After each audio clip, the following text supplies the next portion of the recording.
good morning, good afternoon, good evening, depending on what time are you playing this video. Good day to everyone. So we are group 2 and I will be introducing our topic for today. We have been assigned to discuss extemporaneous speech. What extemporaneous speech is, what is the definition, what are the advantages and disadvantages, and what are the similarities and differences with the impromptu speech, and what are the different trivias regarding extemporaneous speech. And we will also be giving examples of the most memorable or iconic extemporaneous speeches that had been recorded in the literary history. So if you stay with us until the end of the video, I hope that you will learn something with us. So I will be passing the microphone or the platform to Miss Melissa Aquino, as she will be discussing the definition of extemporaneous speech. I hope that every one of us will have a keen ear as we all discover or rediscover what extemporaneous speech is. What is extemporaneous speech? It is a spontaneous procedure in which the speaker thoroughly prepares the topic before presenting it on the spot.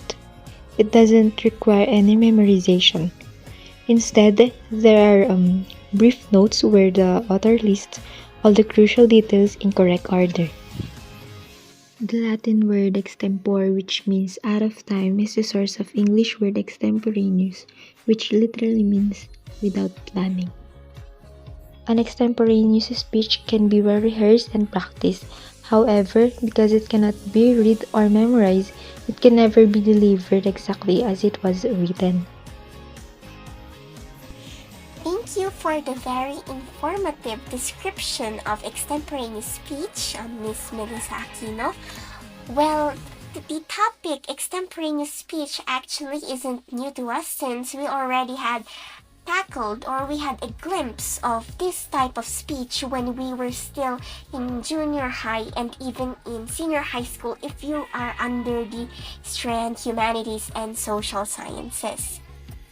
So I will be discussing the elements of an effective extemporaneous speech.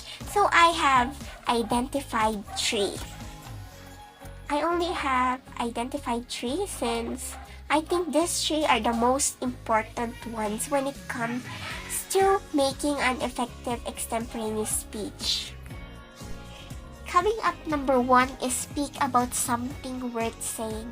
The first element of an effective extemporaneous speech is having something to say that has meaning for yourself and for your audience. So it means that it's not only the audience that you are educating, it's not only the audience who you're giving a message to, it is also yourself. You're also educating yourself, maybe a reflection or maybe a lesson that you have learned from your past experiences. And it also says here that you need to be innovative, you need to be creative, you need to make sure that your data is updated when it comes to speaking in public. The next one is when you're preparing to deliver your speech extemporaneously, it's especially important that you think clearly and thoroughly about the content of your message. So you need to make sure that your message has a certain thought. You need to make sure that it is very clear and it's very concise. So you do not want to be speaking in front of audience, blabbering some certain words that are not even relevant to the theme or the topic that you're asked to talk about, because it may lose the focus of your audience, and some people won't listen to you because you'll be choosing your words in the moment. You will need to be an expert about your message. Just like what we had discussed on our discussion about public speaking, it is more recommended that you should speak on what you already had experienced, because speaking something that you haven't experienced before may be called a fraud, they can call you a fraud for doing such things. The next element that I will be highlighting would be speak with sincerity. We public speakers must be sincere with the words that comes out from our mouth, because if we project insincerity, it is a surefire way to lose our audience attention. So we also need to believe on ourselves. We need to believe in our message. We need to gain confidence. We need to project confidence in order for the audience to look at us, in order for the audience to listen to us, so that they can feel the sincerity within our words, because it is a factor which makes them listen to us more, just like what I said a while back. Nothing is more unsettling to the extemporaneous speaker than looking out at the audience and seeing a room full of blank expressions.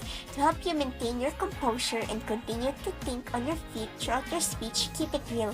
Believe in your topic, just like what I said. Believe in yourself, because you can deliver it properly if you believe in yourself and if you're confident enough to project these topics alone. And lastly would be speak with your own style. Actually, there is no definite format or style on how you should speak to an audience. It actually depends on a person. Every person has his or her own way of speaking. Each and every person has his or her strategy when it comes to public speaking, and you cannot dictate that. What matters is that the audience gets what the speaker is saying, as well as the speaker gets what he or she is saying. Although formats such as the introduction, the body, and conclusion should also be considered, the creative way or the innovative way of delivering the speech doesn't actually matter. But the most important thing is that being to catch up with the message itself. Comparison of impromptu speech and extemporaneous speech. Impromptu speech. It is the form of speech where you are asked to say something and without any further ado. You have to give the speech on the spot. It calls for no preparation. Whatever comes to mind is to be said on the spot. While extemporaneous speech, it is the kind of speech in which some time is given to prepare the speech. It is a more formal way of speaking because it is carried out using notes. So it is not as abrupt as the impromptu speech. Both impromptu and extemporaneous speech requires you to organize your thoughts logically, tailor your message to your audience, tell your story to a maximum impact, and to adapt the listener's feedback. Now I will be discussing the different important trivias about extemporaneous speech. First trivia. Did you know that extemporaneous speech must be practiced well but not memorized? So unlike the other forms of speeches, the extemporaneous speech is more unlike preparation of ideas about a certain topic. The speaker doesn't memorize his speech, but he uses his outlines instead. Next trivia. Did you know the speaker doesn't usually use a piece of paper? Rather, he or she uses an index or a note card. As what I've said earlier, the speaker don't memorize his speech and he is basically using an outline, perhaps for his ideas. So instead of using a whole paper, he just uses an index card or a note card, because probably the whole paper with you on stage will not be presentable in some ways for the judges and also to the audience. Lastly, did you know that many speakers prefer extemporaneous speech more because it allows them to be prepared? It also keeps the audience engaged and makes the speakers more natural in their delivery. For some speakers, the specific time for them is like an advantage to create and brainstorm their ideas. Aside from that, the speaker's focus on the topic will not be messed up because he is not just reading it. In addition, his contact with his audience will be more intact, that builds more of his confidence. Proceed in the ways in improving delivering speeches extemporaneously. Here are the following tips to effectively prepare and deliver an extemporaneous speech. So number 1, while writing down points of your speech, try to make a fine and well-structured outline that can be smoothly interpreted. Number 2, make sure to use index cards as cues, as you wouldn't be having a whole script while delivering your speech. These cards will help you remain on track. You can also use notes features if you are using a PowerPoint presentation. For this, if ever you are using an index card, your card should include keywords and phrases, not full sentences. The words and phrases should be arranged in order so that you can stay organized and avoid forgetting important points. But make sure that you wouldn't lose your connection with the audience while using an index card. Proceed to number 3. Avoid reading your cue cards unless you are quoting an exact quotation or mentioning some statistical figures. So here, some professors requires that students avoid direct quotations within their writing. One reason for this is that students may have a tendency to rely too much on what others have written. Number 4, in case you are using any individual aids or technical tools like PowerPoint, make sure that you have practiced well with the tools to synchronize the graphics with your point.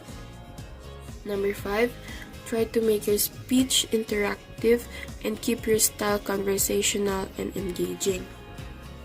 Number 6, repetitive rehearsals in front of people and their solicit feedback will help you in the improved delivery of your speech.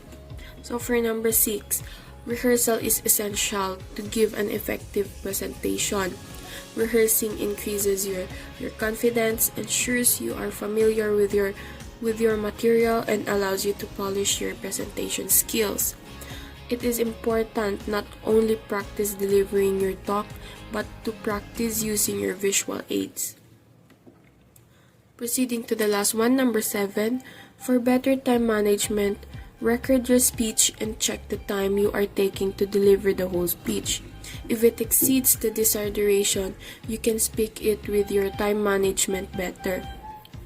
For number 7, the best method for this is pick up a timer and practice. This teaches you to manage your time efficiently. Set up your timer and try to finish your speech within the time frame. If you succeed in the process, you are good to go. Hi, my name is Junica Bisumalat and I would be your speaker for today. Iconic speeches and literary history delivered extemporaneously. Queen Elizabeth I's speech to the troops, 1588. I have come amongst you, as you see, at this time, not for my recreation and disport, but being resolved, in the midst and heat of the battle, to live and die amongst you all, to lay down for my God and for my kingdom, and my people, my honor and my blood, even in the dust. I know I have the body but of a weak and feeble woman, but I have the heart and stomach of a king, and of a king of England too. And think foul scorn that Parma or Spain, or any prince of Europe should dare to invade the borders of my realm, to which rather than any dishonor shall grow by me, I myself will take up arms. I myself will be your general, judge, and rewarder of every one of your virtues in the field. As you can see in here, Queen Elizabeth I puts aside the differences in social status and offset the problem of femininity, and swiftly emphasizes her masculine qualities. She also takes on the role as a protector to show how active she will be during the battle. This speech is an extraordinary circumstances made by a woman. It deals with issues of gender, sovereignty, and nationality. Queen Elizabeth I, or known as the Virgin Queen, made this speech at a pivotal moment in English history. So other than Queen Elizabeth I speech to the troops in the 1500s, we also have I Have a Dream by Martin Luther King. So this speech was delivered on the 28th of August in the year 1963. So the speech was King's address as part of the March on Washington for Jobs and Freedom. So the original intent behind Martin Luther King Jr.'s I Have a Dream speech was an appeal to end economic and employment inequalities. So one of the lines or the iconic lines that we can get from his speech was, "I have a dream that my 4 children will one day live in a nation where they will not be judged by the color of their skin but by the content of their character. I have a dream today." King believed that the market operation of the American economy propagated unemployment, discrimination, and economic injustice, considering that that was the time where the black Americans were discriminated by the white ones.